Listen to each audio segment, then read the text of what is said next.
Moscú, 1936. Uno de los dictadores más sanguinarios de la historia reina en el Kremlin. Stalin. Despiadado y todopoderoso, anuncia haber obtenido en las elecciones el 98,6% de los votos y agradece a sus compatriotas que entreguen su sangre y sacrifiquen sus vidas.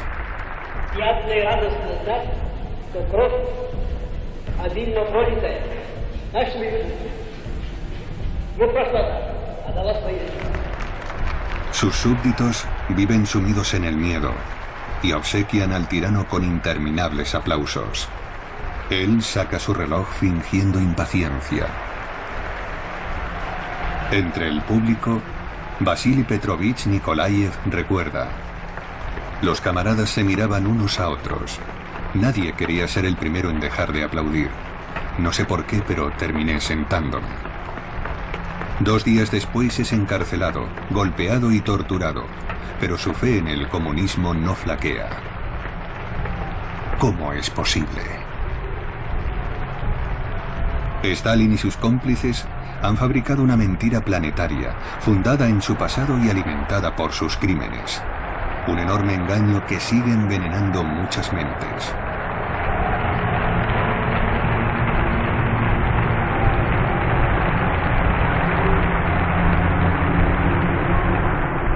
Una mentira, tras la que acecha el apocalipsis. Apocalipsis. Stalin.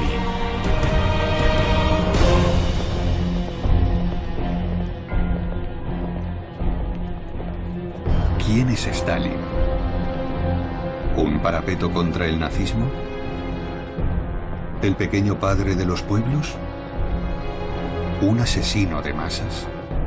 Stalin dijo una vez: la muerte resuelve todos los problemas.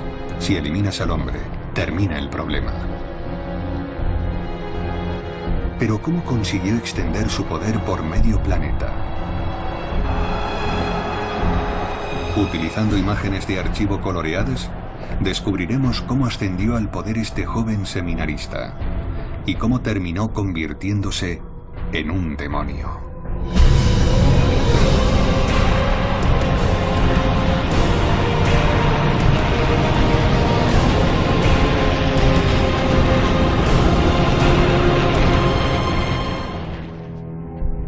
Stalin no es judío. En realidad, ni siquiera es ruso. Es georgiano. Y esta es también su lengua materna. Y aunque es educado dentro de la Iglesia Ortodoxa rusa, su mentalidad se parece más a la de un déspota de Oriente Medio. La primera foto conocida de Stalin, un niño del coro de 14 años, fue tomada en 1892. Stalin nace el 6 de diciembre de 1878 en Gori, un pequeño pueblo cercano a Tiflis, la capital de Georgia. Con 170 millones de habitantes, el Imperio ruso es el mayor del mundo. En San Petersburgo, la dinastía de los Romanov reina desde hace 3 siglos. Su emperador actual, el zar, es Nicolás II, un soberano débil y devoto. La Georgia de Stalin es un rudo país del Cáucaso, donde turcos, armenios, kurdos y una minoría judía luchan por coexistir. Su padre, Vissarion Yugashvili, es un zapatero aficionado al vino, cuyos rasgos físicos parece haber heredado su hijo.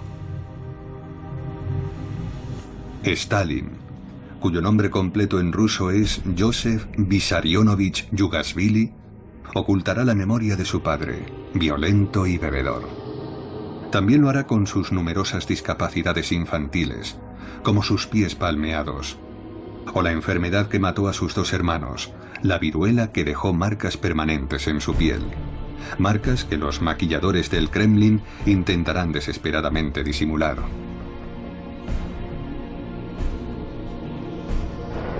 Su brazo izquierdo es más corto que el derecho, y desde que una carreta cayó sobre él cuando tenía 12 años, cogía de forma perceptible. Tampoco puede ocultar su fuerte acento georgiano, por lo que no habla mucho en público. En 1894, a los 16 años, Joseph entra en el seminario gracias a una beca. Posee una memoria excepcional y su voz destaca en el coro. Su madre, Caterina, desea que reciba una educación religiosa, pero a pesar de ser una mujer piadosa, le golpea tan a menudo como su padre. Stalin siempre intentará que su pasado familiar permanezca oculto.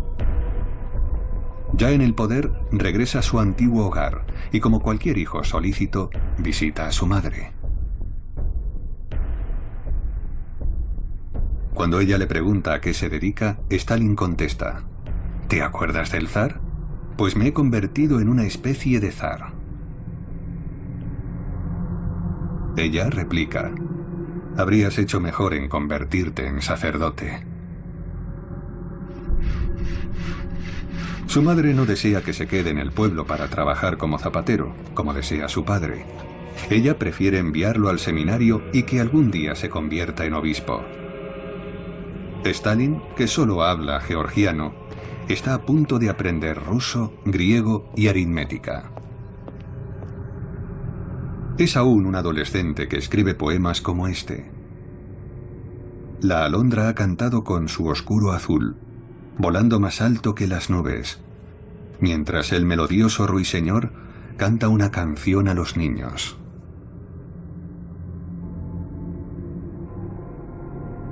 Stalin pierde la fe mientras estudia en el seminario de Tiflis. En este caldo de cultivo de revolucionarios, con la ayuda de infames y miserables curas ortodoxos y su tutor alcohólico, se instruye en técnicas de opresión. Incluso establece una lista: vigilancia, espionaje, invasión de la vida privada, violación de los sentimientos. Pero también aprende las virtudes del silencio. Para Stalin, siempre se gana más escuchando que hablando. Y aprende a no revelar sus sentimientos y a no traicionarse jamás.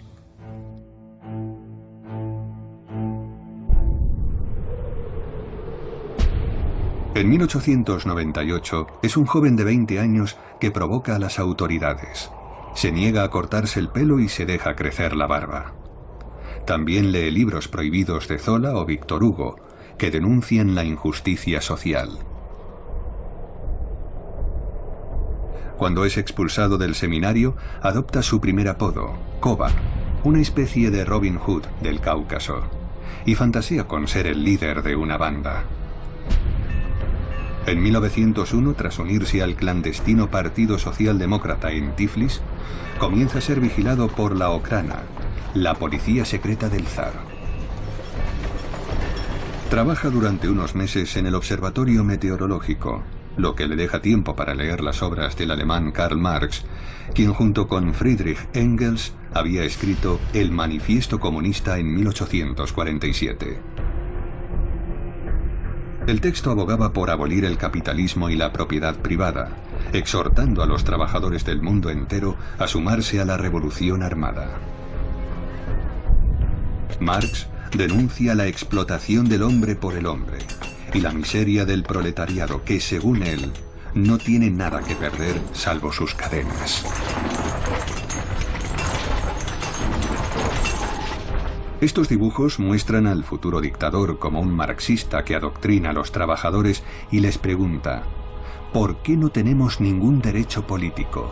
¿Cómo podemos cambiar nuestra existencia? Stalin piensa que el imperio ruso del siglo XX es una sociedad feudal que hay que destruir. Mientras tanto, los despreocupados miembros de la familia imperial muestran a sus primos ingleses que ellos también saben jugar al tenis y que son lo bastante valientes como para nadar en las heladas aguas del lago de Ládoga, cerca del Palacio de San Petersburgo.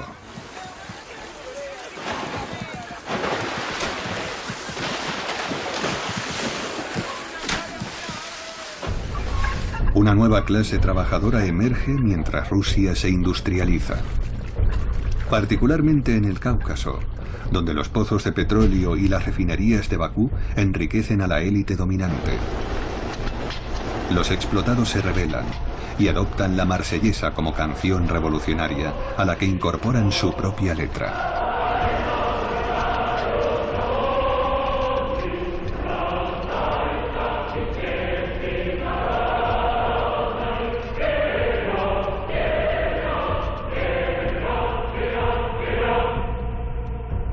Con 23 años, Joseph Djugashvili es enviado a Bakú para organizar las protestas y las huelgas ilegales, confirmando así su vocación de líder. Siente pasión por los escritos de Sergei Nechayev, un ideólogo ruso del siglo XIX, y en particular por su Catecismo del Revolucionario. El revolucionario no tiene intereses personales, sentimientos, ni siquiera un nombre. Ha cortado todo lazo con la ley y la moral, y es un enemigo despiadado del mundo civilizado, cuya destrucción es su único objetivo. Todos los sentimientos de amistad, gratitud y honor deben ser sacrificados a la pasión revolucionaria.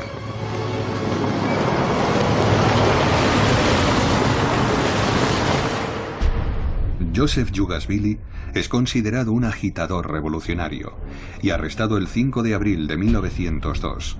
Su expediente detalla: 1,62 m, moreno, constitución media, edad 24. Más tarde comentará: las prisiones del zar son como casas de reposo.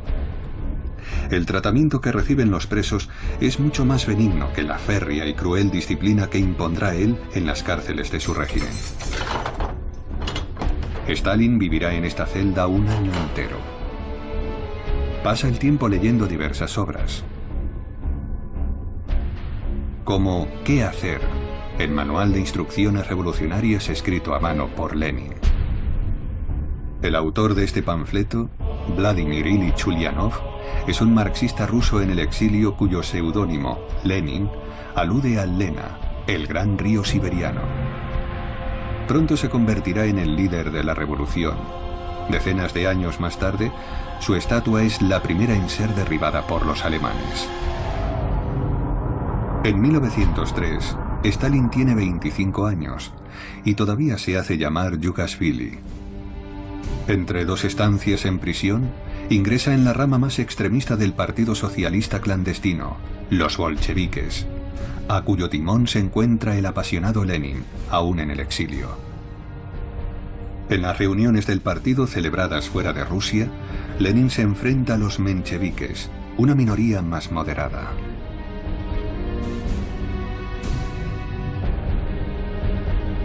Lenin elogia a Djugashvili y lo apoya en su ascensión a la cabeza de los bolcheviques del Cáucaso. Aprecia mucho su sectarismo marxista y, sobre todo, su contribución financiera a la causa bolchevique, que proviene de lo que llaman de manera eufemística expropiaciones, es decir, robos de bancos. Para el joven Joseph, estos asaltos armados están plenamente justificados, porque el proyecto marxista está por encima de la ley. El fin justifica los medios. El atraco más notorio tendrá lugar durante la era soviética.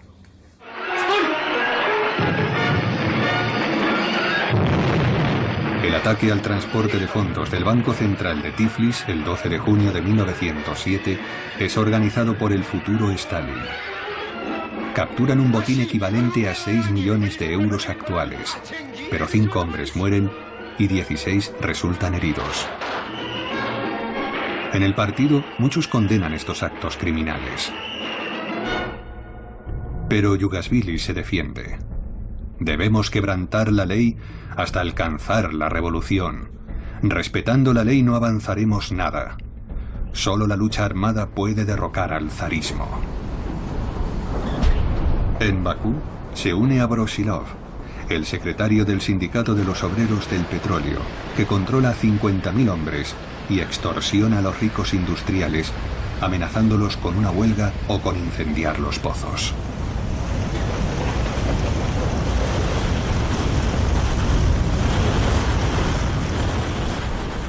Comienza a cambiar de apariencia. y se convierte en un padrino del crimen de Georgia. Así se gana su apodo, Stalin, el hombre de acero. A sus 30 años, su apetito sexual es insaciable. Sus ojos despiden fuego, comentará una de sus jóvenes conquistas. Su peligrosa existencia no parece la más apropiada para disfrutar de una vida en familia. Sin embargo, entre dos arrestos, se enamora de una bonita costurera, Ekaterina Svanidze. Y no solo acepta casarse por primera vez, sino que accede a celebrar un matrimonio religioso. 3 años más tarde, ella muere de tuberculosis con tan solo 22 años. Él la recordará como una mujer que sabía cómo derretir mi corazón de piedra. Ekaterina le da un hijo, Yakov, que incluso es bautizado con el consentimiento de su padre. Como no puede cuidar de él, el niño es criado por sus abuelos georgianos. Pero una vez en el poder, Stalin reclamará a su hijo, que mantiene una gran amistad con el guardaespaldas del propio Stalin, Nikolai Vlasik.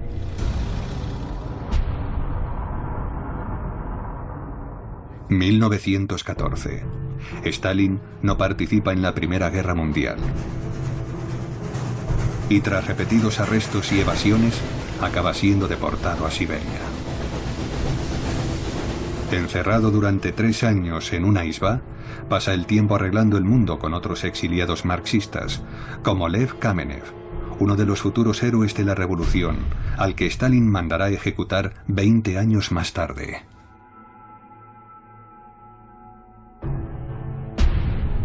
El 12 de marzo de 1917, Stalin, ya liberado, llega a San Petersburgo, entonces Petrogrado, después de que la Revolución de Febrero haya obligado a abdicar al zar. Nicolás II declara: «He nacido infeliz y he traído la infelicidad a Rusia». Sin embargo, el gobierno provisional del socialista Alexander Kerensky quiere mantener el compromiso bélico de Rusia, lo que obliga a reclutar nuevos soldados. Stalin es declarado no apto para el servicio, debido a la atrofia de su brazo. Así que vuelve con sus amigos bolcheviques que han salido de la clandestinidad. Y se convierte en el segundo de Lev Kamenev, que como editor del diario Pravda, La Verdad, apoya al gobierno provisional. Lenin regresa de Suiza el 3 de abril de 1917 y rechaza este gobierno que apoya lo que él llama la guerra imperialista. Lenin expone su programa revolucionario. Para él, es hora de dar todo el poder a los soviets, los consejos de trabajadores y soldados que se forman en las ciudades.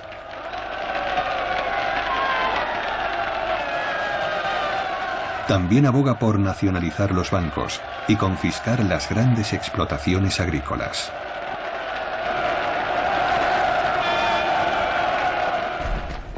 En el frente, los granjeros rusos desertan para participar en la desenfrenada redistribución de tierras.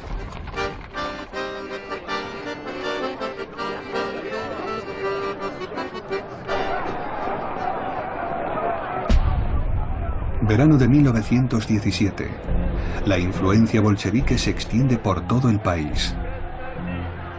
Gracias al lema de Lenin: os prometo paz, tierra y pan.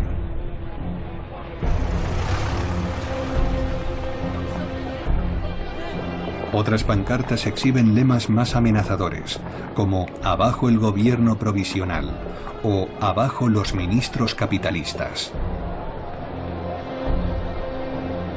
León Trotsky, a sus 38 años, es un brillante intelectual judío marxista que ha regresado de su exilio en París y Nueva York. Nada en él es proletario, lo que despierta el desprecio de Stalin. El georgiano envidia su talento como orador y su innegable habilidad para ganar adeptos a la causa bolchevique. Kerensky, jefe del gobierno provisional, decide que ha llegado el momento de deshacerse de los bolcheviques y ordena una amplia redada policial. 800 bolcheviques son arrestados, incluidos Trotsky y Kamenev.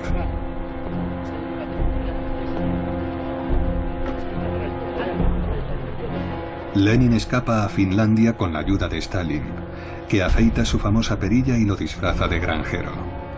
Stalin se convierte en su mensajero, lo que le permite ascender en el organigrama revolucionario. La llegada del inminente invierno aumenta la tensión en todo el país, propiciando huelgas y agravando la hambruna. Tras 3 meses de ausencia, Lenin decide volver a Petrogrado para lanzar una insurrección. Durante la noche del 7 de noviembre de 1917, los bolcheviques toman los puntos estratégicos de la capital, la estación eléctrica, los puentes, correos y liberan a todos los presos. El palacio de invierno del depuesto zar es el refugio del gobierno provisional de Kerensky. Solo un batallón formado por mujeres jóvenes se aposta para defenderlo. Los hambrientos soldados de la guarnición han huido en busca de comida. El crucero de guerra Aurora efectúa un disparo de salva. Es la señal para asaltar el palacio. Las 140 heroicas jóvenes lo defenderán hasta el final. Los bolcheviques detienen a los miembros del gobierno provisional, aunque Kerensky logra escapar a Norteamérica para un largo exilio. El golpe tiene lugar el 7 de noviembre, pero será conocido como la Revolución de Octubre, ya que según el antiguo calendario ruso, se produce el 25 de ese mes. Los bolcheviques han alcanzado el poder, y Lenin forma su gobierno. La reconstitución soviética ilustra el golpe mostrando a su gran líder en su postura habitual, con su acentuada miopía en el ojo derecho.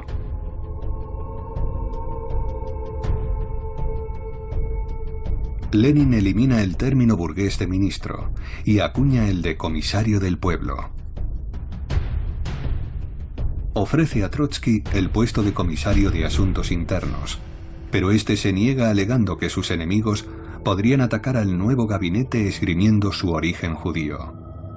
Lenin le ofrece entonces el área de asuntos exteriores, que Trotsky acepta encantado. Por primera vez en la historia, una mujer se convierte en miembro de un gobierno. Alexandra Kollontai, una aristócrata que ha abrazado el marxismo, ocupará su puesto durante 4 meses. Stalin es nombrado comisario de las nacionalidades, cuya misión es poner freno a los movimientos independentistas. El georgiano, autor de un folleto publicado en 1913 titulado El marxismo y la cuestión nacional, se ha ganado la confianza de Lenin. 20 años más tarde, ordenará ejecutar a 12 de los 15 ministros del gobierno de 1917.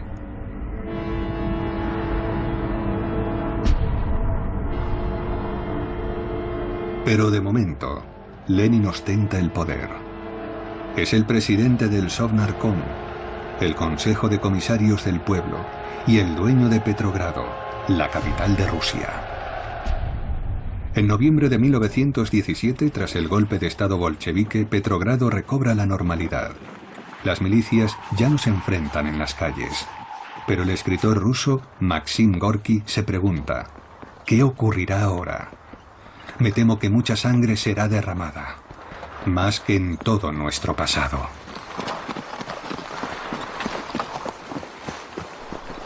Lenin se muestra en público con su amante, una militante francesa llamada Inés Armand, y su mujer Nadia Krupskaya, bolchevique desde los primeros días. Se enfrenta a 2 grandes cuestiones, la paz con Alemania y la inestabilidad política. Meses atrás, el gobierno provisional había convocado elecciones. Así que decide mantener los comicios para legitimar su poder.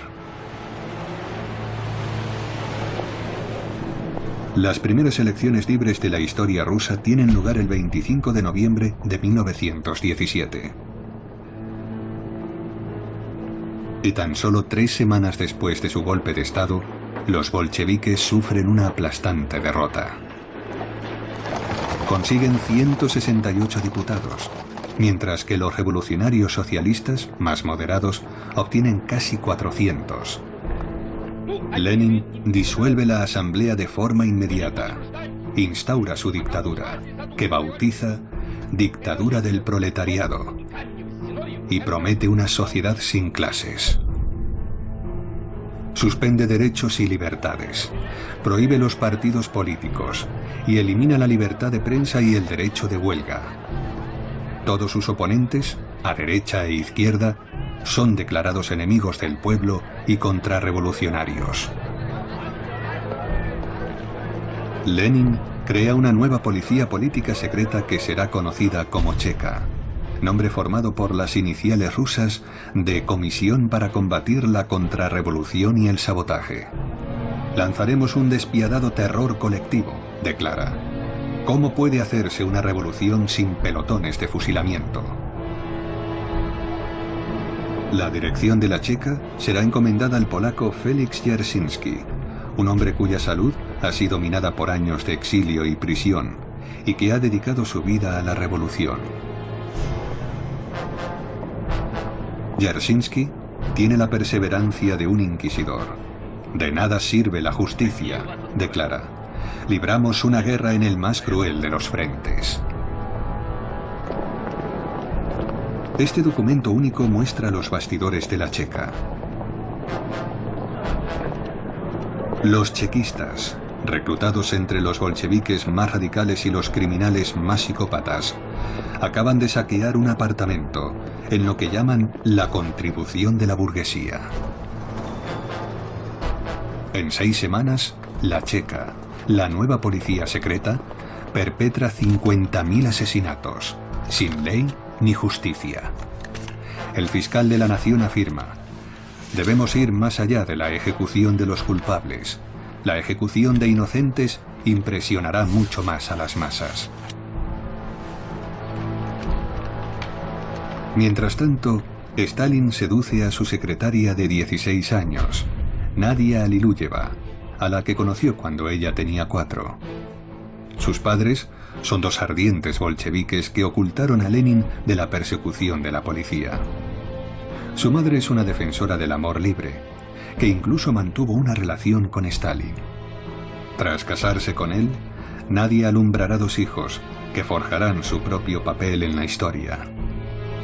Ella da pruebas de su valentía al comprometerse de por vida con el tirano rojo.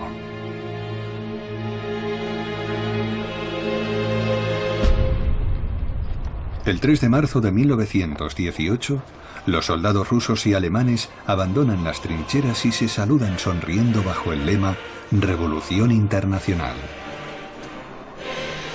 Las pancartas claman: «Trabajadores del mundo, uníos».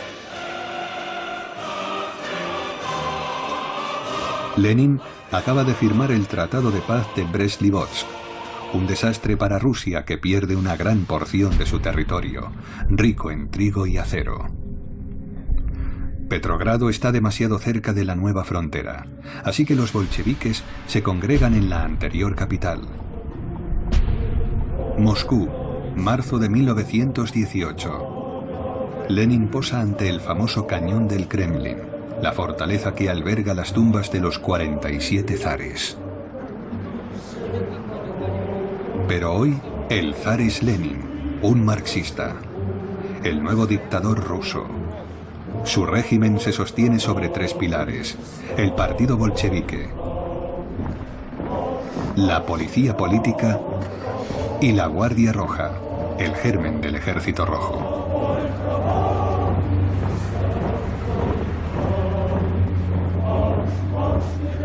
Pero Lenin se encuentra en una posición precaria, rodeado de fuerzas hostiles al bolchevismo.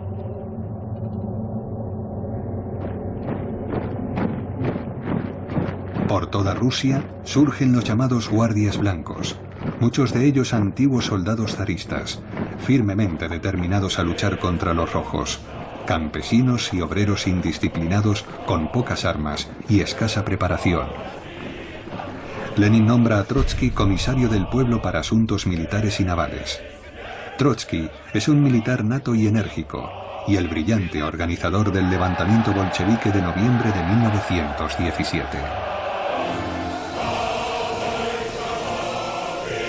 La guerra civil está a punto de estallar. Durará 4 años y provocará 10 millones de muertos. Nadie hace prisioneros y las barbaries son cometidas por ambos bandos. Este soldado bolchevique sonríe desafiante a los blancos que van a fusilarle. Y continúa provocándoles hasta el último momento.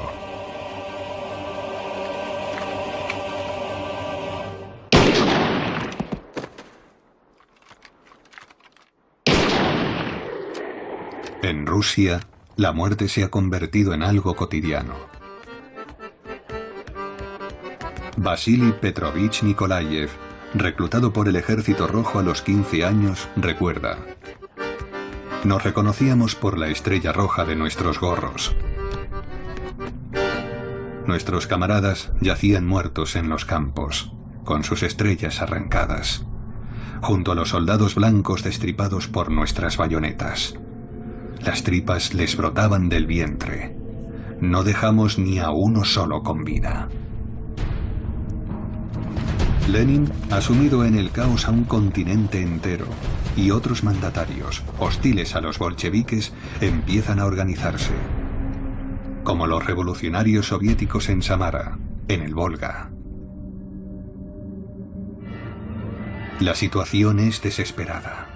Así que organizan un atentado que llevará a cabo la revolucionaria socialista Fanny Kaplan. Sus disparos le alcanzan en el hombro y en un pulmón.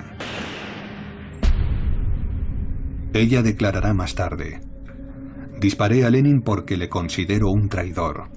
Su sola existencia desacredita al socialismo. Lenin se niega a ser internado en un hospital, donde piensa que estará en peligro, y ordena que le lleven al Kremlin, donde los médicos no tienen el equipo necesario para operarlo. Pero conseguirá sobrevivir con 2 balas en el cuerpo. Fanny Kaplan, tras ser torturada, es ejecutada sin juicio 3 días más tarde. En represalia, la checa ejecuta a 1.300 almas desafortunadas, declaradas rehenes de la burguesía. El 30 de agosto de 1918, los bolcheviques oficializan el terror rojo con un nuevo decreto. Los enemigos de clase deben ser aislados en campos de concentración, y todos aquellos que guarden alguna vinculación con los guardias blancos serán fusilados. Como los 4 jinetes del apocalipsis, los bolcheviques causan la muerte y la destrucción, y continuarán haciéndolo durante más de 20 años, hasta que los alemanes se asomen a las puertas de Moscú.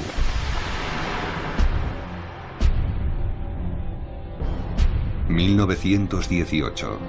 El territorio controlado por los bolcheviques es atacado por los blancos, y la guerra civil estalla en Rusia.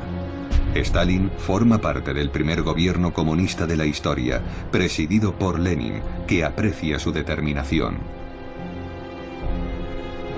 El hambre tortura a los habitantes de la capital, así que Stalin, nuevo comisario de abastecimiento, se dirige a Saritsyn en busca de trigo. Allí confisca todo el grano, lo que provoca revueltas y hambrunas.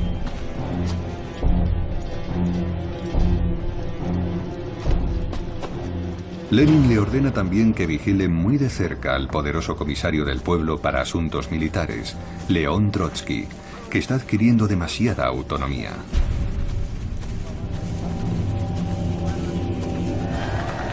Trotsky ha encomendado la protección de Saritsyn a antiguos oficiales del ejército del zar mucho más competentes. Stalin se opone a Trotsky, acusa a sus oficiales de complicidad con los blancos y decide eliminarlos, obligándolos a subir a unas barcazas que luego hunde en medio del Volga.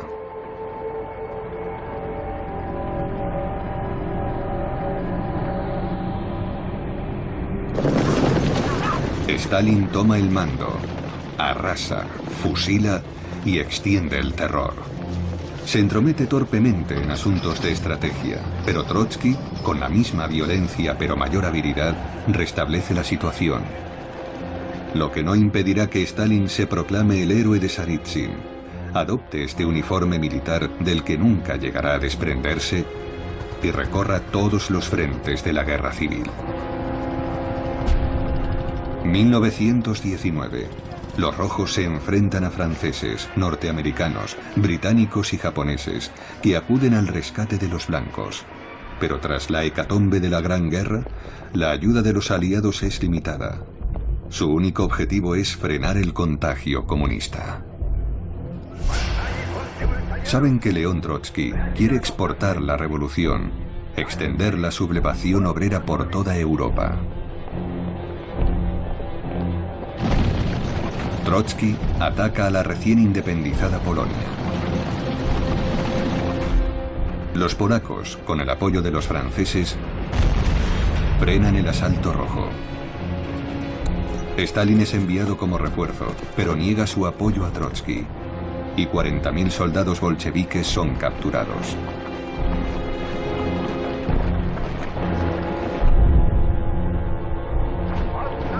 ...1920... A pesar de su derrota en Varsovia, Trotsky sigue encarnando el comunismo de guerra, la prioridad del Ejército Rojo. Trotsky logra alejar a Stalin de los asuntos militares, pero este continúa en el gobierno. Todos cuestionan sus métodos, incapaces de adivinar qué esconden sus ojos entrecerrados, incluso cuando sonríe.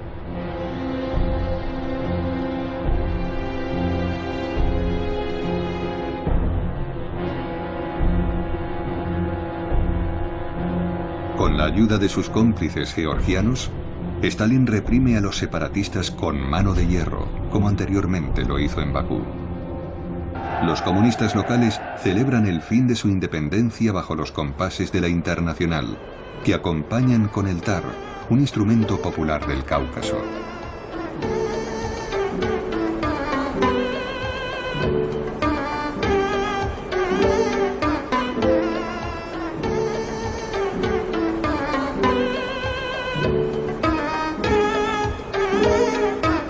Stalin también somete a Armenia y Georgia, su tierra natal. Cuando visita a su madre, ésta le pregunta: «Dime, hijo, ¿no tendrás sangre del zar en tus manos?» Stalin le jura que no participó en el asesinato de Nicolás II y su familia, perpetrado 3 años antes. Nicolás II, el príncipe heredero, la emperatriz y sus 4 hijas permanecieron custodiados en distintos emplazamientos durante la guerra civil. Su trágico final tuvo lugar en esta casa a las puertas de Siberia.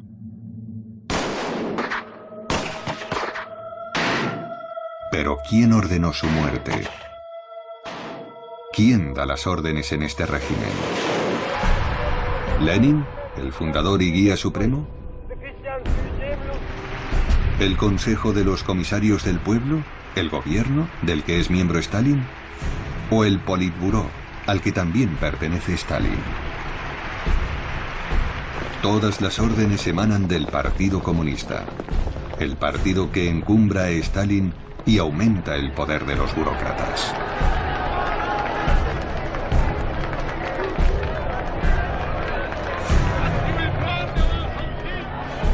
Para ascender y progresar debes pertenecer al partido, como reconocerá Alexander Dekhtiarev. Integrar las filas del Partido Comunista fue la mayor alegría de mi vida. Fortaleció mi moral y mi conciencia, y me dio la fuerza para afrontar las adversidades. Sobreviví gracias a mi fe absoluta en el Partido Leninista y sus principios humanistas.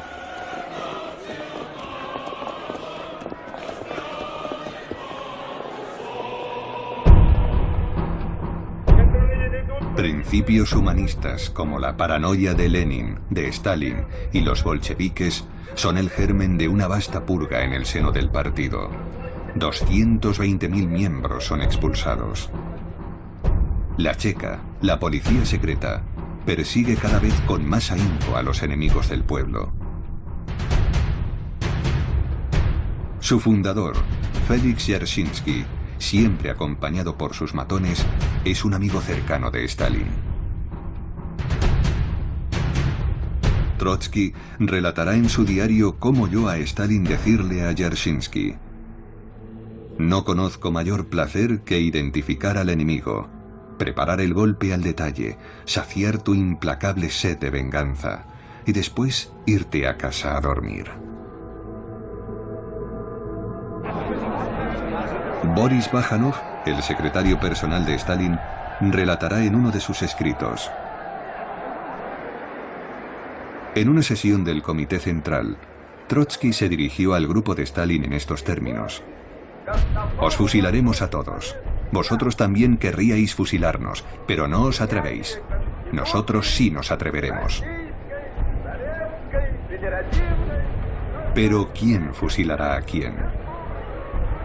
Para Stalin, el enfrentamiento es iniciado por Trotsky cuando, tras la victoria en el Volga, escribe a Lenin: «Considero la manera en que Stalin se ha apropiado de todo lo ocurrido en Saritsyn como una herida peligrosa».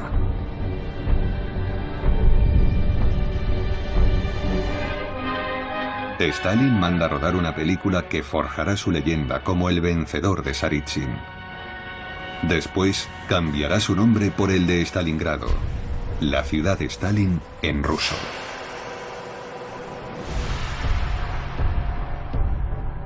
...1921...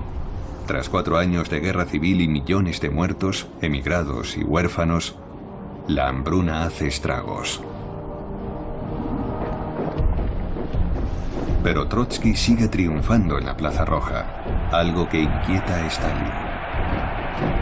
El comunismo de guerra ha provocado el hundimiento de la economía. El racionamiento es feroz, salvo para los 20.000 cuadros del partido y la policía, que tienen derecho a 4 kilos de carne y 4 kilos de pescado al mes. Los obreros, que solo reciben 200 gramos de pescado al mes, muchas veces podrido, terminan rebelándose, pese a que el derecho de huelga fue suprimido en diciembre de 1917. Trotsky declara: «Toda resistencia será superada por esta palabra: fusilamiento». Los 18.000 marinos y oficiales de Kronstadt, la base naval de la antigua capital, Petrogrado, se solidarizan con los obreros en huelga. Su lema es: sí a los soviets, no a los bolcheviques.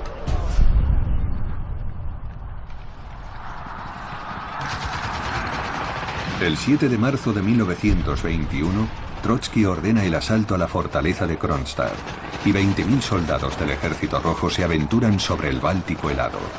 Para impedirles retroceder, la policía política emplaza sus ametralladoras.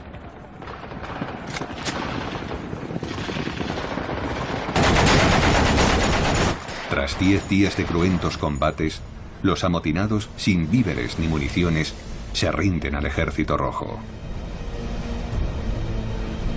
2.168 marinos son fusilados y enterrados juntos. Los mismos hombres que hicieron posible la victoria comunista en 1917.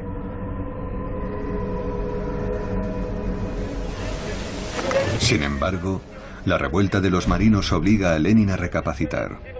«Pienso que podemos dar unos pasos atrás», declara, «sin destruir la dictadura del proletariado». En marzo de 1921, Lenin instituye la nueva política económica, una liberalización temporal, pero espectacular. Industrias desnacionalizadas, fin de las incautaciones forzadas y del trabajo obligatorio, restablecimiento del derecho hereditario. Los campesinos vuelven a vender libremente sus cosechas y las tiendas se llenan. Moscú vuelve a confiar en el futuro y a festejar el presente. Pero los bolcheviques necesitan dinero. El 19 de marzo de 1922, Lenin envía al Politburó la orden siguiente. Debemos confiscar los bienes de la Iglesia. Debemos combatir al clero de la manera más firme y aplastar su resistencia con enorme crueldad para que no lo olvide durante décadas. Y concluye diciendo: la violencia es la verdad de la política. Los acontecimientos se precipitan en el Kremlin. Algunos dirigentes llegan en Rolls-Royce. 3 de abril de 1922. Stalin, al que llaman el mejor discípulo de Lenin, se convierte en el poderoso secretario general del Partido Comunista, pero sigue mostrando su respeto a Lenin. Molotov, el segundo secretario, comenta: me preguntan quién es más duro, Lenin o Stalin. Y yo contesto que Lenin. Él fue quien nos formó a todos.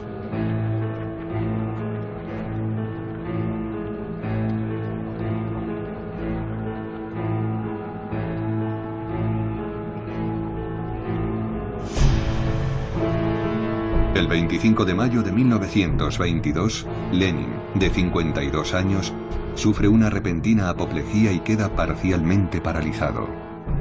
6 meses más tarde, sufre un nuevo derrame. El Comité Central del partido pide a Stalin que vele por su líder. Stalin lo aísla y prohíbe a su entorno que escriba nada bajo su dictado.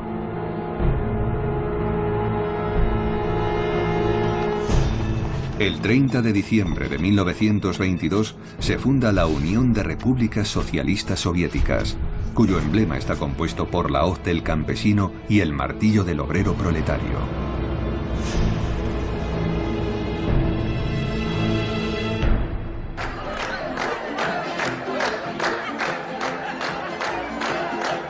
Este grandioso anuncio y el fin de la guerra civil dejan entrever una pequeña esperanza. Pero el terror gobierna las calles.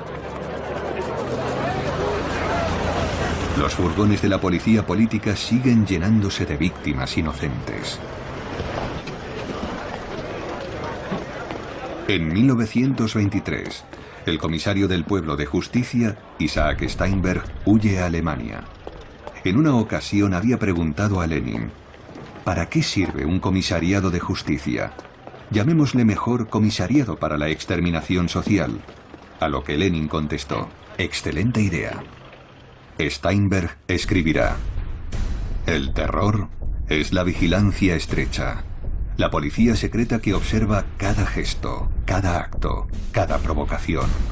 El terror lo forman las maneras despreciativas, humillantes y dolorosas utilizadas en los interrogatorios.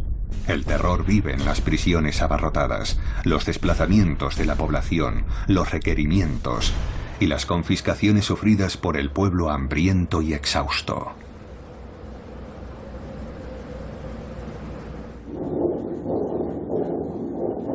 Stalin porta el ataúd de Lenin.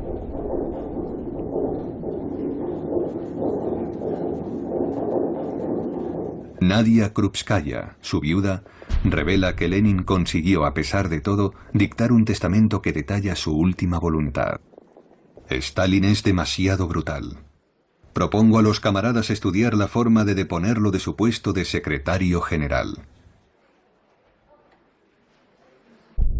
Stalin reacciona violentamente y obliga a la viuda a publicar un desmentido en el Pravda. Sus camaradas más fieles, los bolcheviques de las primeras horas, intentarán utilizar este documento para apartar a Stalin, pero todos morirán. El único testamento que Stalin respetará al pie de la letra es el que expresa este dictado fundamental: la depuración sin fin del cuerpo social, formado por el partido, el gobierno y el Politburó. La caza del falso comunista infiltrado en los órganos del partido-Estado. La tarea esencial será deshacerse de los parásitos, de los supervivientes de la maldita sociedad capitalista. Para Stalin, como lo fue para Lenin, mantener limpio el partido exigirá una purga permanente. La lucha contra el enemigo no debe acabar nunca.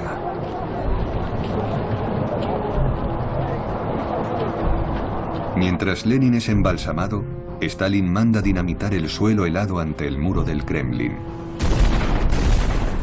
para colocar los cimientos de un mausoleo, primero de madera y luego de granito rojo y mármol negro, con una tribuna desde la que los todopoderosos dirigentes comunistas impondrán sus consignas.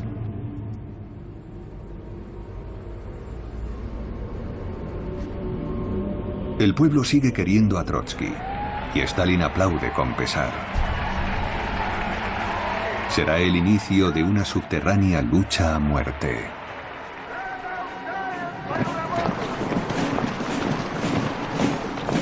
Los veteranos y los komsomols, las juventudes comunistas, desfilan ante la tumba. Desolado, Vasily Nikolaev se lamenta. ¿Cómo puede haber muerto el gran Lenin? Es imposible, es un santo. El culto a la figura de Lenin acaba de nacer.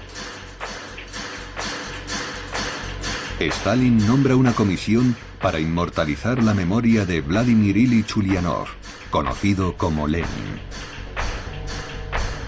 Y la antigua capital, San Petersburgo, bautizada como Petrogrado en 1914, pasa a llamarse Leningrado.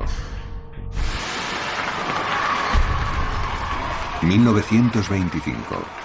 Un año en el que los esperanzados moscovitas aclaman a los héroes de la revolución, reunidos alrededor del poderoso Stalin.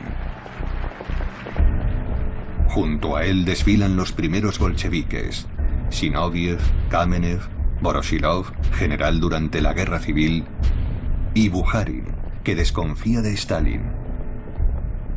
Es un conspirador sin principios, que subordina todo a su sed de poder, declara.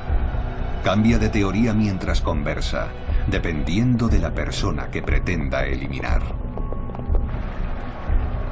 Pero todos se alían con él para luchar contra Trotsky, que aún cuenta con el apoyo de muchos militantes.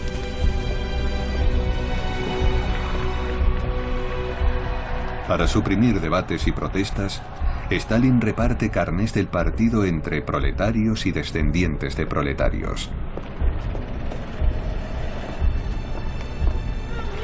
No tienen instrucción ni formación política, pero siempre le agradecerán haberles permitido entrar en la burocracia. Trotsky pronto es abucheado y poco a poco relegado.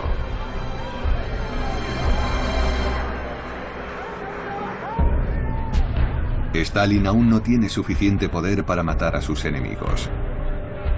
Pero tras 3 años de lucha férrea y de pérfidos complots, consigue que Trotsky sea expulsado del partido. Ahora puede humillarlo e incluso enviarlo al exilio a una lejana república soviética de Asia Central.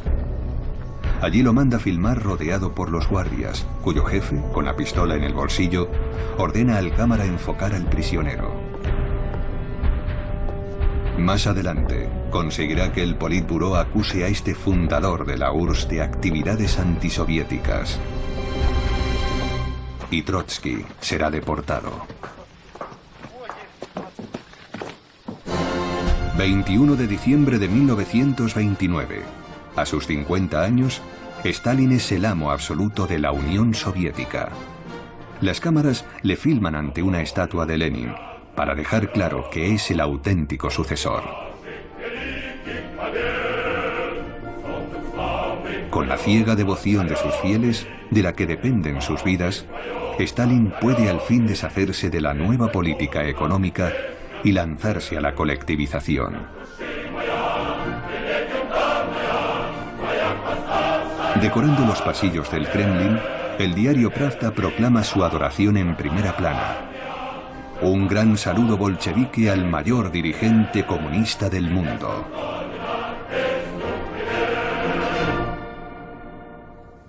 En 1929, Stalin funda Birobiyan, capital de la región autónoma hebrea, en el extremo oriente soviético. Su lengua oficial es el yiddish, ya que el hebreo es considerado una lengua sagrada. Muchos judíos son enviados allí para repoblar esta región hostil y promover la agricultura, pero en realidad es una deportación encubierta.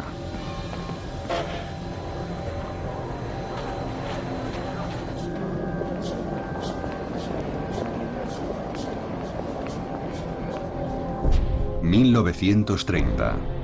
Stalin gobierna, pero tiene problemas para controlar su imperio. Sabe que está rodeado de enemigos y se siente perseguido incluso por su propia policía secreta. Nada obstaculizará su ansiada utopía: la transformación de Rusia en un gigantesco campo poblado por campesinos, ahora convertidos en obreros de la tierra. Basta de isbas y granjas tradicionales. El pueblo vivirá en colectividades, en koljoses, y producirá millones de toneladas de trigo, que el Estado intercambiará por maquinaria para construir tractores, tanques y aviones. La Unión Soviética recuperará el retraso de 100 años en tan solo 5. Este será el primero de sus planes quinquenales. Pero Stalin deberá enfrentarse a la resistencia de los campesinos, que se niegan a perder sus tierras y rechazan la colectivización. El término kulak, que definía a los agricultores propietarios, es equiparado al de explotador o especulador. Stalin ofrece una nueva definición. Es cualquier granjero que tenga un trabajador contratado o que posea un molino, una lechería, cabezas de ganado o equipamiento agrícola motorizado. Esta definición tan vaga abre la puerta a acusaciones falsas, ajustes de cuentas e incluso violaciones. La policía detiene a todo aquel que intente ocultar parte de su cosecha.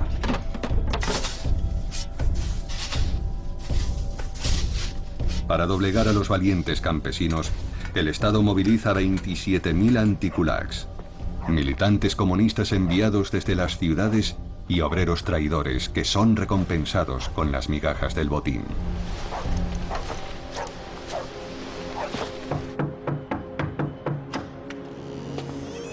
La policía de Stalin entrega su informe. Les despojamos de sus prendas de invierno y de su ropa interior de abrigo. Requisamos sus zapatos. Incluso confiscamos las almohadas sobre las que duermen sus hijos y quemamos sus iconos religiosos.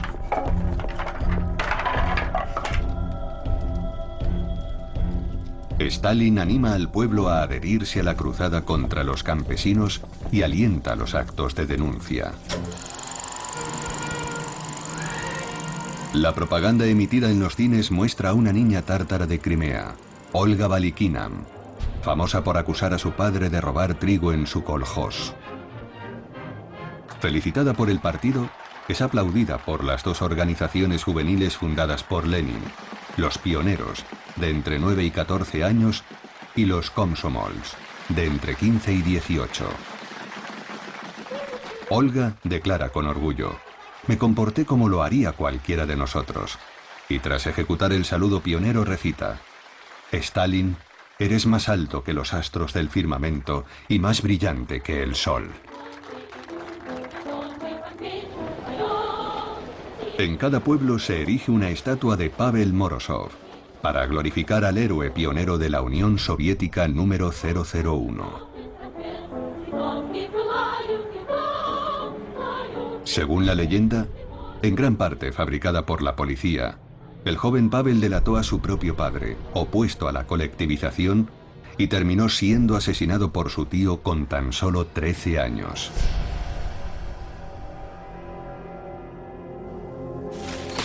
Dos millones de campesinos son enviados para trabajar la tierra en Siberia.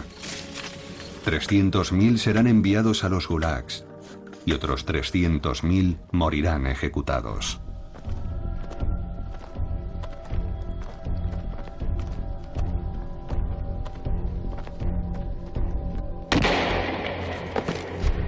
Mikhail Kalinin no se atreve a confesar a Stalin que recibe miles de quejas de los campesinos. Muchos se lamentan. Los blancos nos lo robaron todo, pero al menos nos dejaron con vida. Entre 1918 y 1921, la guerra civil desencadenó una terrible hambruna.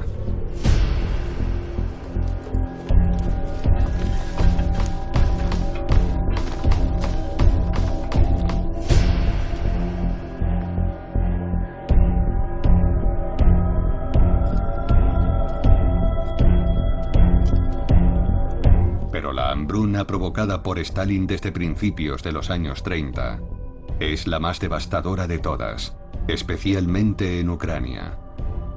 5 millones de seres humanos morirán de inanición. La doctora Margarita Pogreviskaya recuerda: en Ucrania llamábamos a esta hambruna Holodomor, exterminación por hambre. Sus habitantes eran despojados hasta de la última migaja. Una madre mató a su debilitado hijo con un hacha para cocinarlo y alimentar a los demás. Nadie cuestionaba nada.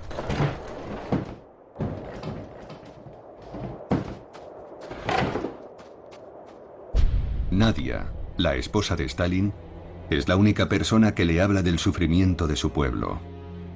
Aunque ahora apenas se ven, ya que ella ha retomado sus estudios en Moscú y él pasa largas temporadas en el campo. Su chofer es Nikolai Vlasik, un policía que fotografía la vida privada del tirano. Algunos miembros del Politburó viajan a bordo de su Rolls-Royce, pero Stalin se decanta por los prestigiosos vehículos americanos Packard. Hace construir 20 lujosas dachas, repartidas por toda Rusia, que visita según las estaciones, en las que disfruta cantando arias de ópera.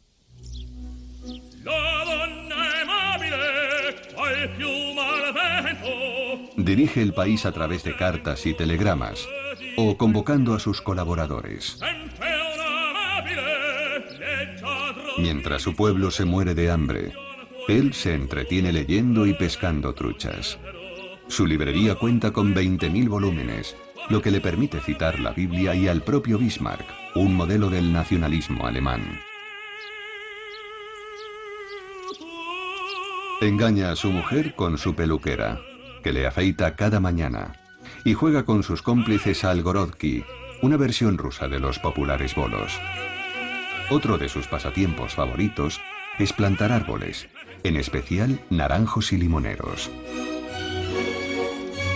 Un policía empieza a aparecer en las fotos con regularidad.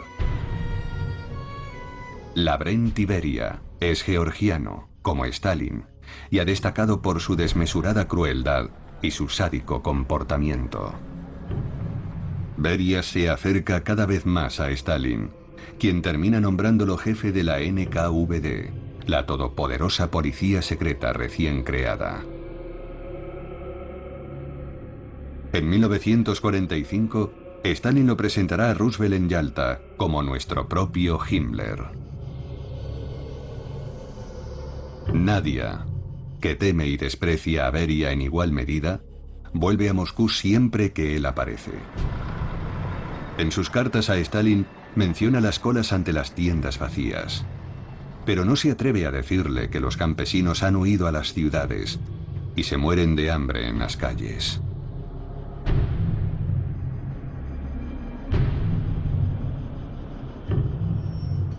Nadia es una mujer idealista que ya no reconoce a quien solía llamar el revolucionario indómito, el hombre nuevo, y que un día llegará a espetarle: eres un verdugo, en eso te has convertido.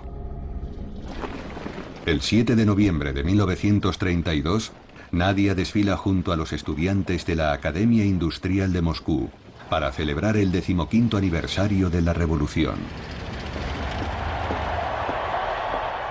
Stalin, en el balcón del mausoleo de Lenin, parece particularmente tenso.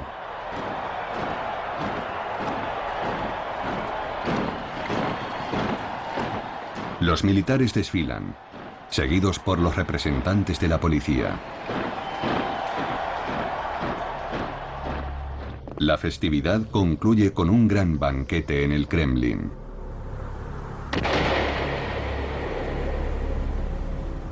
Nadia es encontrada muerta en el dormitorio conyugal, con una bala en el corazón y una pistola en la mano. Tenía tan solo 31 años. La policía afirma que ha sido un suicidio, pero hay quien sugiere que fue asesinada por su esposo tras una violenta discusión.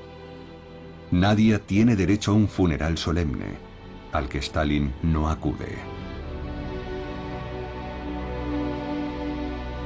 Su suicidio, que será presentado al pueblo como una apendicitis aguda, parece más un testimonio de rebeldía política que un acto de desesperación.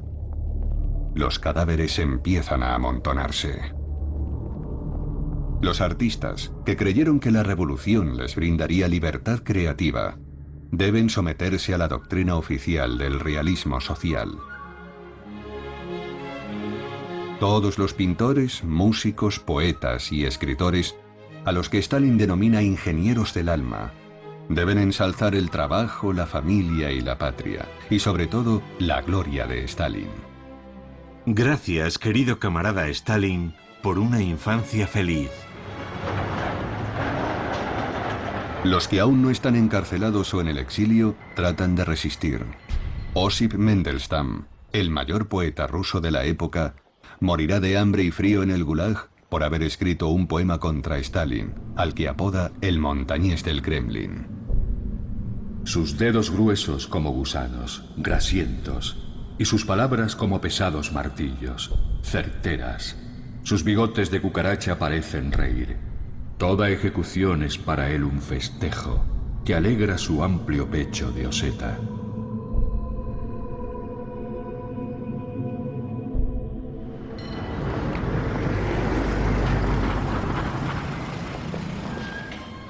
En los pisos requisados a la burguesía, se realoja a una familia por habitación. Todos temen a todos. El gran escritor ruso Mikhail Bulgakov describirá aquellos tiempos con su oscuro toque de humor. Sucedían cosas inexplicables. Las personas desaparecían sin dejar rastro. Una vez un policía pidió a un inquilino que pasara por la comisaría. Le dijo que sería solo un momento, pero nunca regresó. Otro inquilino desapareció un lunes. Como de costumbre, un coche lo había recogido para ir al trabajo, pero nunca regresó. Vasily Nikolayev recuerda su estancia en prisión. Eran en su mayoría gente sencilla. Un estudiante condenado a 10 años por haber contado un chiste político. Un camionero encarcelado porque se parecía a Stalin.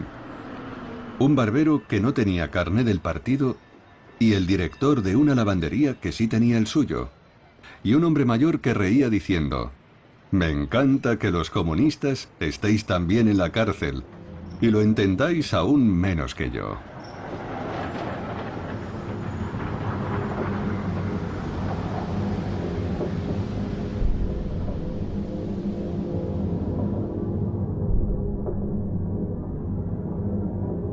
Los trenes soviéticos nunca han transportado a tantos deportados hacia los gulags.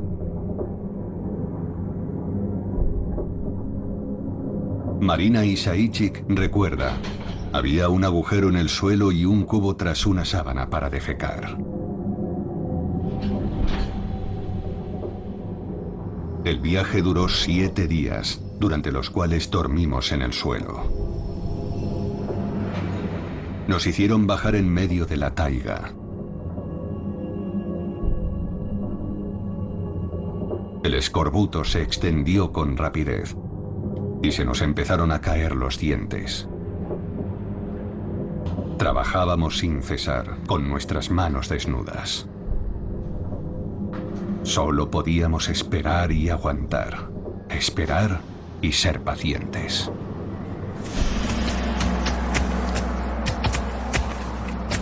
Gulag, iniciales rusas de Administración Principal de los Campos de Trabajo. Lo que el escritor Alexander Solzhenitsyn llamará el archipiélago Gulag. Centenares de campos construidos en la época de Lenin y multiplicados hasta el infinito por Stalin.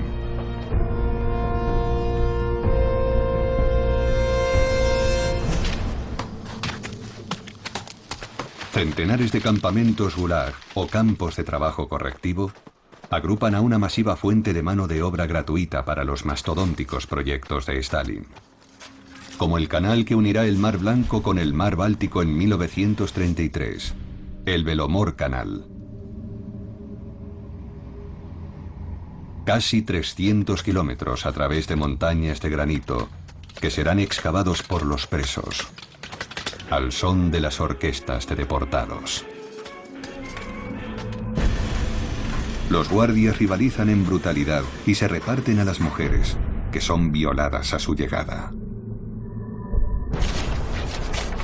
Miro Netlis, un prisionero como tantos otros, explica: el campo es una escuela de descomposición. Cualquier hombre saldrá de aquí irremediablemente herido. Todo nuestro pueblo está siendo golpeado por esta experiencia colectiva. El Gulag ha infectado nuestros genes. 1.607.000 presos perderán la vida en el Gulag.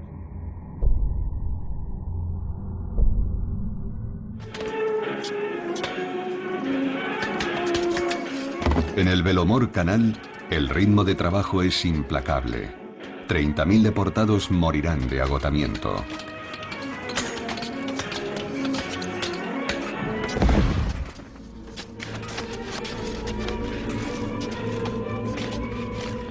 Louis Aragon, miembro del Partido Comunista Francés, escribe: aplaudo este principio de reciclado humano, esta ciencia prodigiosa de reeducación del hombre. La propaganda soviética muestra los logros de la reeducación. Los deportados que trabajan en el canal han sido agrupados para ser filmados bajo la vigilante mirada de la policía del campo.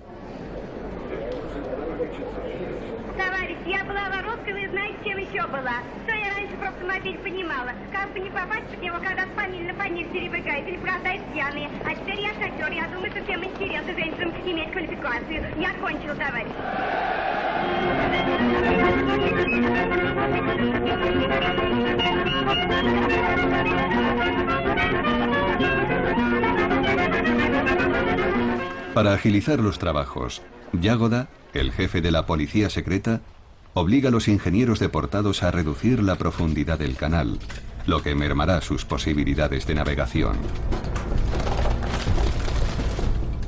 Solo algunas embarcaciones recreativas como la de Stalin, que hace una breve visita para expresar su insatisfacción, se arriesgarán a cruzar el canal.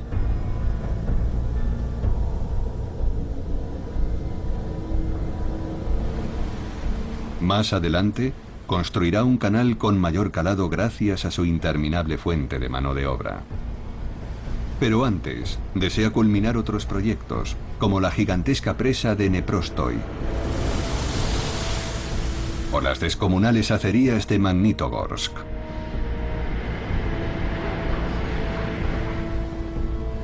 Pero su obra cumbre será realizada en Moscú. Stalin quiere construir un templo para el pueblo, un lugar donde éste se reúna a diario para acudir a su trabajo. Desea brindar a su capital el más hermoso metro del mundo.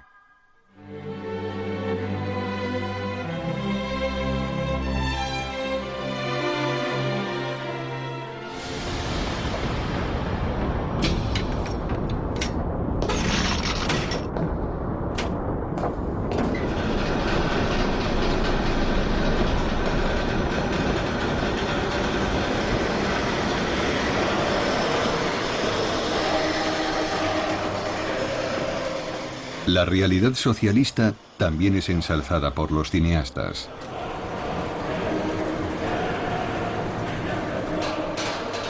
Lázar Kaganovich, que organiza la construcción del suburbano, proclama orgulloso: el metro de Moscú es parte de nuestra lucha por alcanzar una sociedad más humana, con derechos y sin esclavitud. Nuestro metro de Moscú es precioso. Y no solo porque esté hecho de mármol, sino porque en cada bloque brilla nuestra sangre, nuestro amor y nuestra lucha por el hombre nuevo y por una sociedad socialista.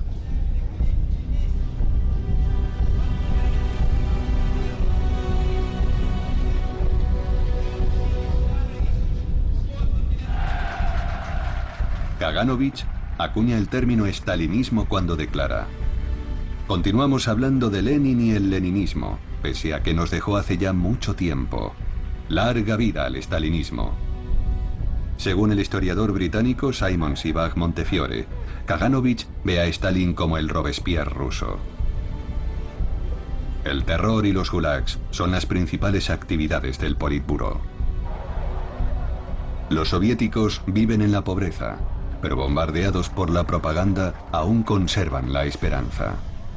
Igor Poglasov recuerda: teníamos nuestros rituales, nuestros paseos en canoa, nuestras noches en las tiendas cantando alrededor de la hoguera. ¿Cómo no íbamos a creer en el sueño revolucionario? Habríamos llamado a nuestros hijos Octubre y a nuestras hijas Estalina.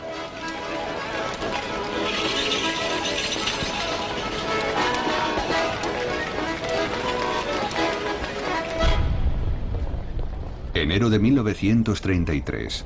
En largos artículos del Pravda, el pueblo soviético es informado de que en Alemania, el nacionalsocialista Adolf Hitler acaba de convertirse en canciller, el equivalente a jefe del gobierno.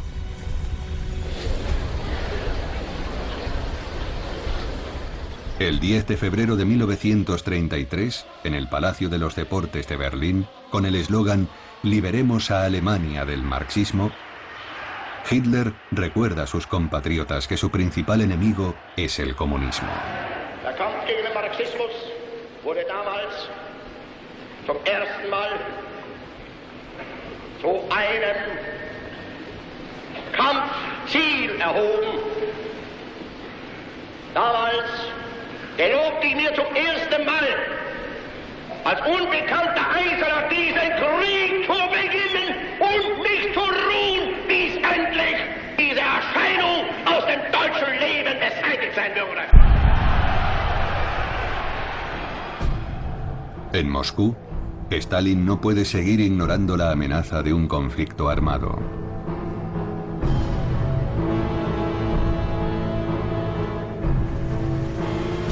El 26 de enero de 1934, el Partido Comunista celebra su 17º Congreso. Para Khrushchev y los demás estalinistas, es el Congreso de los vencedores. Stalin anuncia unos resultados asombrosos. El plan quinquenal ha alcanzado sus metas un año antes de lo previsto. La producción industrial se ha duplicado y la Unión Soviética ha evitado la crisis económica que sacude a Europa y Estados Unidos. Las cifras son falsas, por supuesto, pero todos aplauden.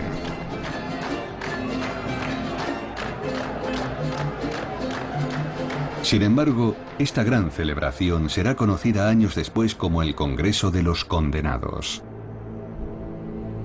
A Stalin le esperan varias sorpresas desagradables.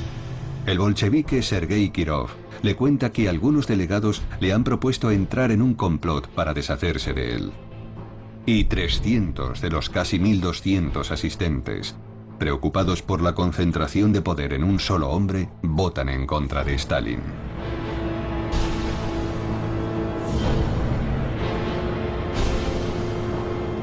En los años siguientes, Stalin ejecutará o mandará a los gulags a 1108 de los delegados que asisten al Congreso.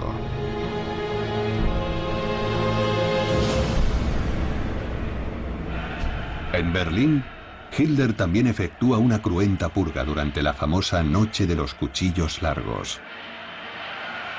Para depurar tanto al ejército como al sector financiero, ordena asesinar a las tropas de asalto que lo ayudaron a alcanzar el poder. La violencia y contundencia del Führer causan una gran impresión en Moscú.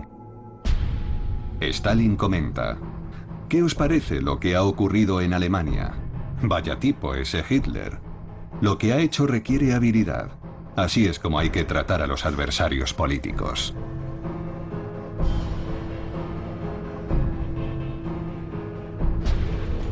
...7 de noviembre de 1934... En el aniversario de la revolución, Stalin aparece con Kirov en lo alto del mausoleo de Lenin. Estas serán las últimas imágenes del líder bolchevique de Leningrado y ferviente seguidor de Stalin. Kirov es asesinado el 1 de diciembre de ese mismo año en Leningrado, oficialmente a manos de un marido celoso.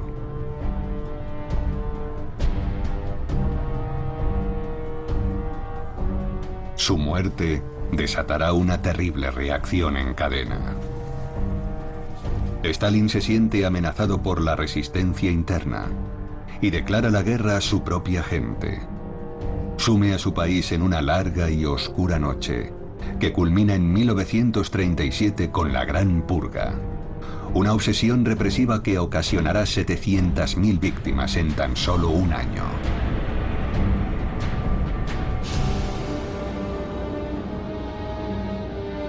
Stalin aprovecha esta tragedia para acusar a sus enemigos de planear un gigantesco complot criminal, dirigido contra él y su gobierno.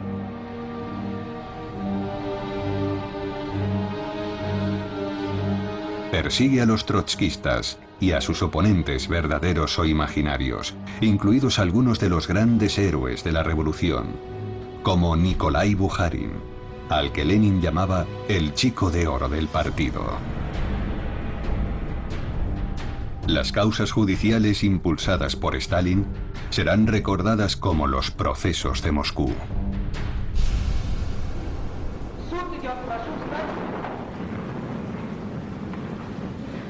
Los acusados no comparecen en la sala.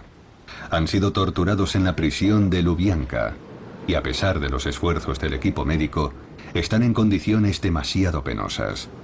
Las cámaras se centran en Andrei Vyshinsky, el fiscal general. Tras la guerra, Vyshinsky se convertirá en el representante permanente de la URSS ante las Naciones Unidas. Su alegato final se ajusta fielmente a las consignas de Stalin.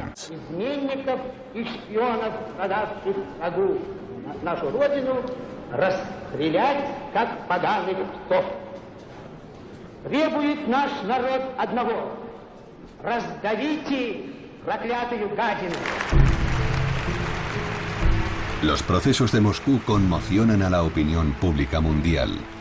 El escritor francés André Breton, fundador del surrealismo, comenta: una terrible desgracia se ha abatido sobre el socialismo, pisoteado por esta farsa macabra de justicia. Stalin es un instigador, un falsificador y un imperdonable asesino. En las fábricas, hombres y mujeres exigen el castigo de los culpables.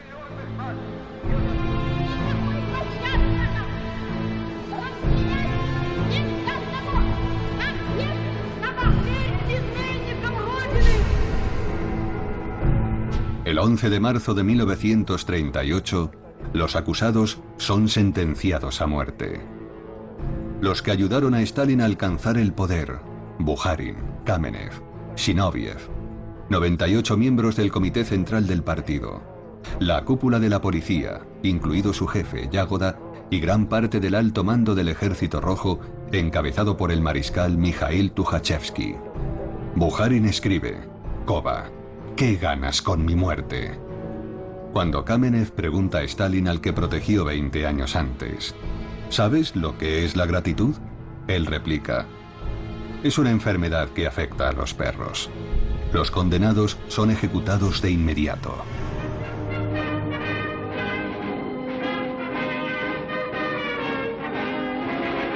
Но сурово брови мы насупим, если враг захочет нас сломать. Как невесту родину мы любим, бережем, как ласковую мать.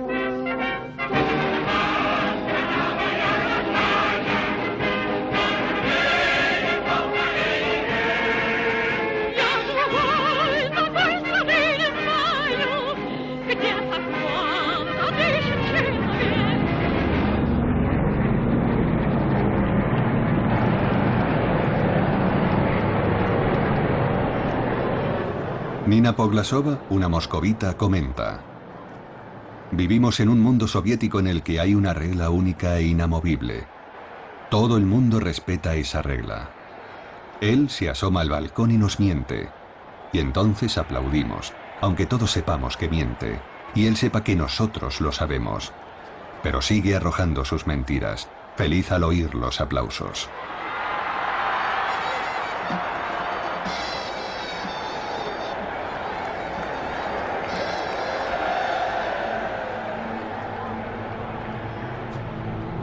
Svetlana Alexievich recuerda: mi generación creció viendo regresar a sus padres de los campos o de la guerra. La violencia era de lo único que hablaban, aunque no decían mucho. Sobre todo bebían, y eso les terminaba matando. Los que no habían sido arrestados vivían con el temor constante de que ocurriera, y mientras tanto se preguntaban con preocupación: ¿por qué arrestan a todos menos a mí?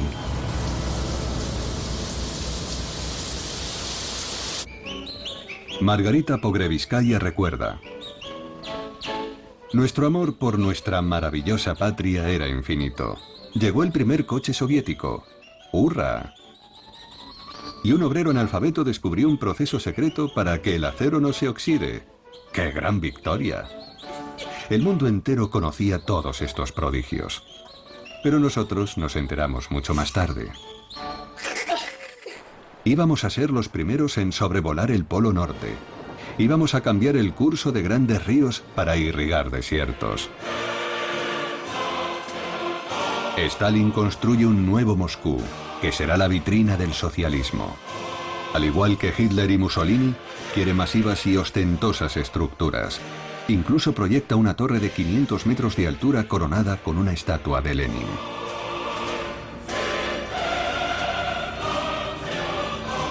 Decidido a borrar el pasado, empieza destruyendo el corazón histórico y religioso de la ciudad.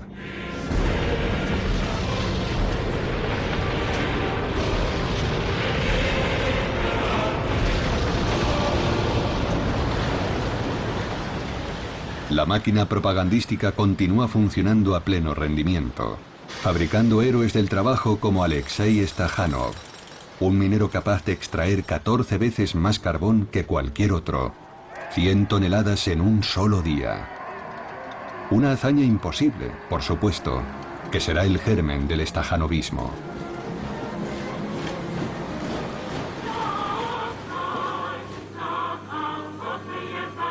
La joven ucraniana María Demchenko es otro ejemplo a seguir. Dicen que puede recoger 1 tonelada de remolacha al día, así que Stalin le pregunta: ¿podría recoger 3 toneladas? Ella contesta sonriente: incluso más que eso, camarada Stalin. O Manlakat Nakangova, una niña de Tayikistán que recogió una montaña de algodón mientras aprendía a leer.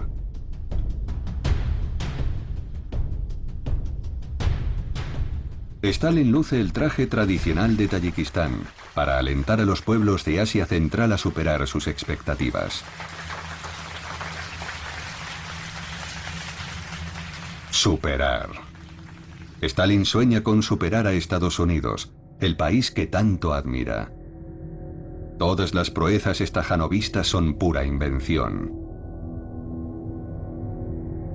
Así comienza la era de las mentiras en la industria soviética. En las fábricas, obreros y capataces saben que serán represaliados en caso de no alcanzar las cuotas. Así que mienten sobre todo: la calidad, la cantidad, la fiabilidad y la producción. Un nuevo acto de terror tendrá lugar en Ciudad de México, en 1940. Trotsky por fin se considera a salvo. Escribe sin descanso, criticando a Stalin en sus libros.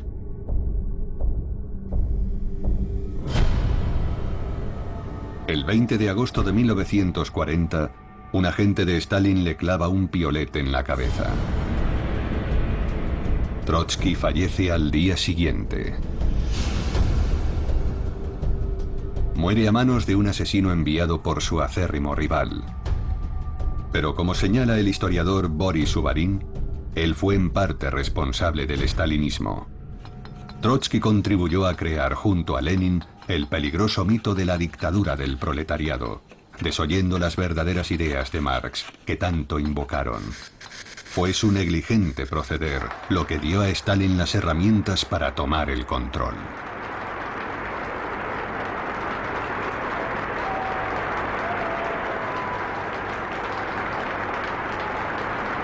Pero el fantasma de la guerra nunca le abandona. 1941. La amenaza se cierne sobre Stalin. La súbita derrota de Francia frente a las fuerzas alemanas le obliga a alertar con urgencia a su propio ejército. Necesita más tiempo. Pero Hitler ataca primero, el 22 de junio de 1941.